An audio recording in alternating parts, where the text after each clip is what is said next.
Good morning बच्चों। कक्षा 9 की सामाजिक विज्ञान की कक्षा में आपका स्वागत है। आज हम पढ़ेंगे लेक्चर नंबर 15। इसमें भारत में अफवाह तंत्र के बारे में आपको बताया जाएगा। ध्यान से समझें, अच्छा है। अफवाह शब्द बहते हुए जल, नदी और अपवहन तंत्र की व्याख्या करता है। यदि आपसे सीधे शब्दों में पूछा जाएगा भाई नदी किसे कहते हैं, तो क्या है नदी? बहते हुए जल को, प्रवाहित जल को क्या कहते हैं? नदी कहते हैं। देखिए, किसी क्षेत्र की मुख्य नदी अपनी सहायक नदियों सहित जो अपवाह प्रतिरूप प्रस्तुत करती है उसे नदी प्रणाली कहा जाता है। अगर आप विस्तृत रूप में लिखना चाहते हैं, बताना चाहते हैं, तो ये लाइन आप पढ़ सकते हैं। किसी क्षेत्र की मुख्य नदी अपने सहायक नदियों सहित जो अपवाह प्रतिरूप प्रस्तुत करती है उसे नदी प्रणाली कहा जाता है। देखिए, भारत के अपवाह तंत्र का नियंत्रण मुख्यतः भौगोलिक आकृतियों के द्वारा होता है और इस आधार पर हम इनको दो भागों में विभाजित कर सकते हैं। पहला है हिमालय की नदी और दूसरा है प्रायद्वीपीय नदियाँ। तो देखिए,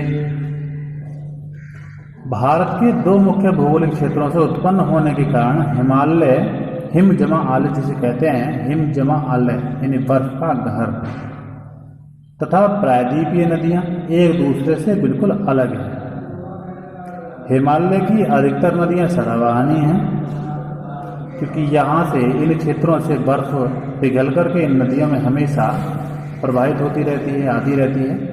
इसलिए ये नदियाँ सदाबहानी हैं, जिनमें सदा पानी बहता रहता है। क्योंकि इन्हें वर्षा के अतिरिक्त ऊंचे पर्वतों से पिघलने वाले हिम द्वारा भी जल प्राप्त होते हैं।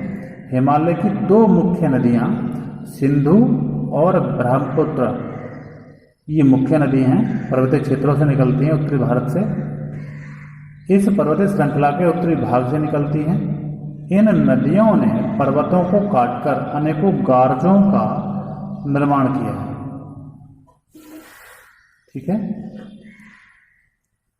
ये नदियां अपने मार्ग में जो ऊपरी भाग है उन ऊपरी भागों में तीव्र आवर्तन क्रिया करती हैं। आवर्तन क्रिया क्या है भाई? कटाव।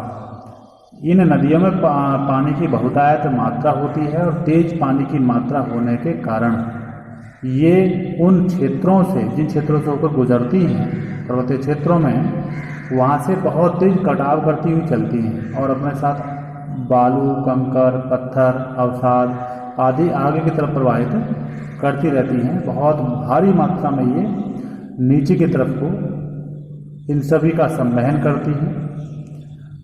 मध्यम एवं निचले भागों में ये नदियाँ विसर्प, गोकुल झील तथा अपने बाढ़ वाले मैदान बहुत सी अन्य निक्षेपण आकृतियों का निर्माण करती हैं। ये पूर्व विकसित डेल्टाओं का भी निर्माण करती हैं। डेल्टा बहुत अच्छी चीज़ है, अक्सर पूछा जाता है डेल्टा किसे कहते हैं। सदाबहानी नदियाँ अपने मुहाने पर, मुहाने मतलब है जहाँ जिस जगह वो नदियाँ गिरती हैं, किसी सागर में गिरती हों, महासागर में गिरती हों, किसी झील में गिरती हों, तो अपने मुहाने पर सदाबहानी नदियाँ जो होती हैं वो अवसाद बहाकर लाती हैं। यानी छोटे छोटे कंकर पत्थर यानी मिट्टी के जो कण होते हैं उन्हें बहाकर लाती हैं और उनका अपने मुहाने पर निक्षेप करती रहती है, अर्थात उनका जमाव करती रहती है। परत के ऊपर परत, परत के ऊपर परत जो है जमती चली जाती है। इस तरह से वह इस्तेला करती है कि डेल्टा का रूप धारण कर लेती है और इस तरह की आकृति को ही क्या कहते हैं? डेल्टा कहते हैं। डेल्टा की आकृति कुछ इस तरह की होती है। हिमालय की नदियाँ अपने उत्पत्ति के स्थान से लेकर के समुद्र तक के लंबे रास्ते को तय करती हैं और तय करते हुए आगे समुद्र में, झील में या महासागर में जाकर ये गिर जाती है। आज इतना ही। कल आपको जो बताया जाएगा वो भारत में अपवाह तंत्र के बारे में बताया जाएगा, जो आपकी मुख्य चीज़ है। धन्यवाद।